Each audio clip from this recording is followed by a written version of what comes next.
Assalamualaikum warahmatullahi wabarakatuh. Halo teman-teman semua, selamat datang di channel Sobat Dongeng.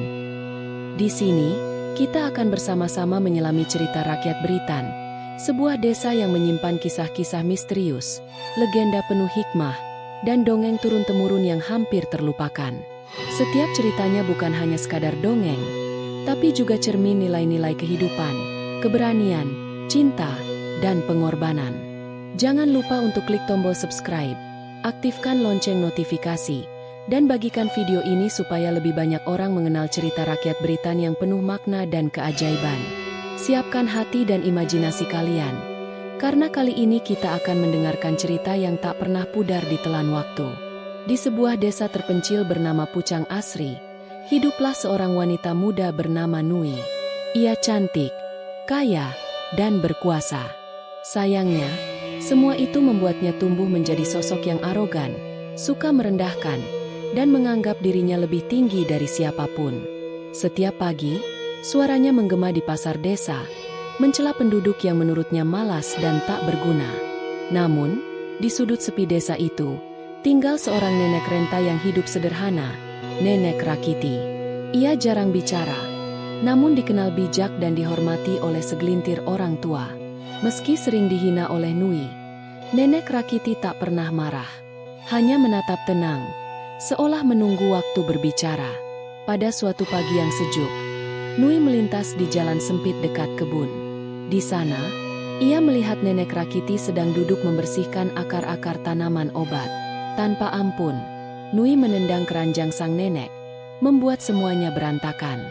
"Nenek bau tanah," katanya ketus. "Pergilah dari desaku." Penduduk hanya bisa terdiam menyaksikan kejadian itu. Nenek Rakiti menunduk, mengambil kembali satu demi satu akar yang berserakan, lalu berbisik lirih. "Kesombonganmu akan menuntunmu ke jalan yang gelap, Nui."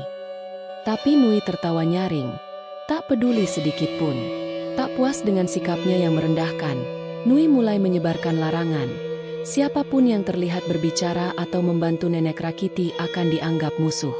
Balai desa menjadi panggung kesombongannya. Ia berdiri di sana, memerintah dengan nada tinggi dan kejam. Ketakutan menyelimuti desa. Mereka tak ingin terusir, tak ingin jadi korban. Maka tak ada lagi yang berani menyapa Nenek Rakiti. Ia dibiarkan sendiri, berjalan di antara tatapan takut dan simpati.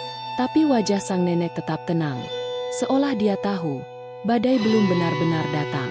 Senja yang redup menyelimuti desa. Di pinggir sungai, Nenek Rakiti berdiri sambil menaburkan bunga melati ke arus yang tenang. Ia merapal sesuatu, doa atau mungkin peringatan.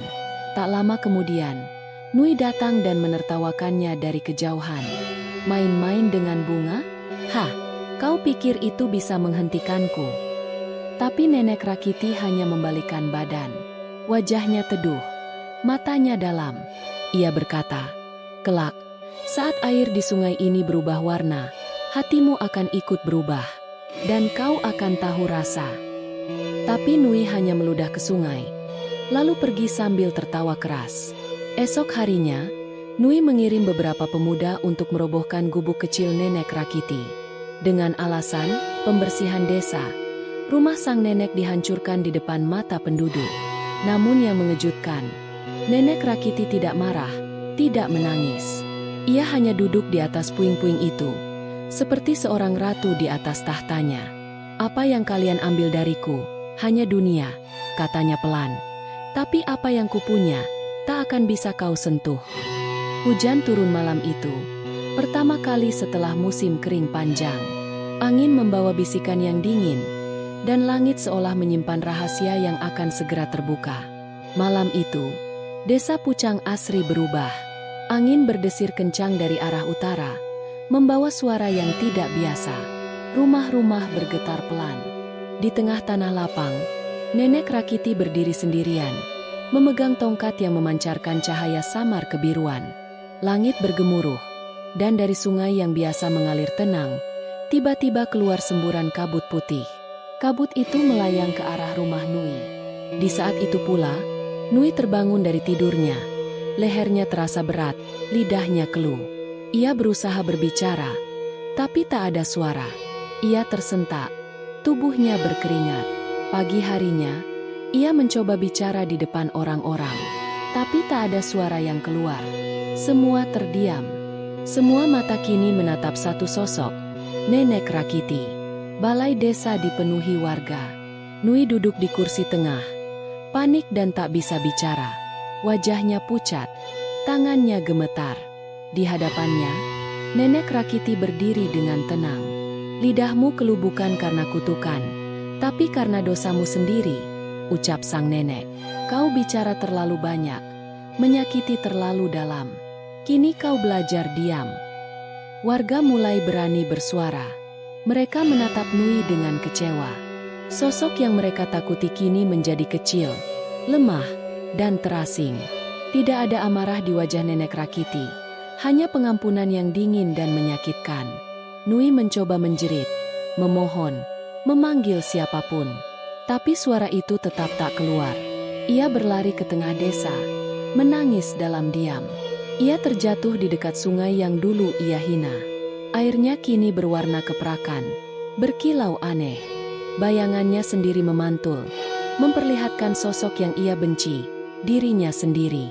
Nenek Rakiti muncul di belakangnya. "Hari ini kau belajar bahwa kuasa sejati bukan di tangan yang bisa menghukum, tapi di hati yang bisa memaafkan." Saat Nui menangis dalam bisu, kabut tipis menghilang, dan angin kembali tenang.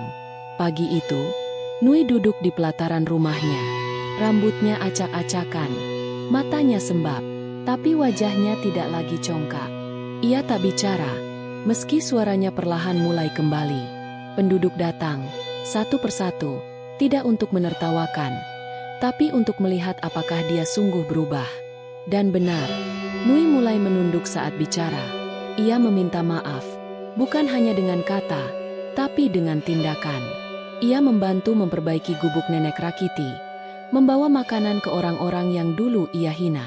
"Aku tak akan bisa menebus semuanya," katanya pelan. "Tapi aku bisa mulai dari hari ini." Waktu berlalu. Desa Pucang Asri tidak sama lagi. Bukan karena Nui, bukan pula karena Nenek Rakiti, tapi karena perubahan hati. Nui kini berjalan tanpa sepatu mewah, menyapu halaman balai desa. Orang-orang menyambutnya dengan senyum. Nenek Rakiti duduk di serambinya, menganyam tikar sambil tersenyum kecil. "Orang yang paling kuat," katanya pelan. "Bukan yang paling banyak bicara, tapi yang paling banyak mendengar." Dan suara angin pun membawa pesan itu ke seluruh desa, agar tak ada lagi yang sombong, dan tak ada yang dilupakan. Terima kasih sudah menyimak kisah hari ini dari Cerita Rakyat Beritan. Semoga cerita ini bisa menjadi pengingat, pelajaran, dan juga hiburan untuk kita semua.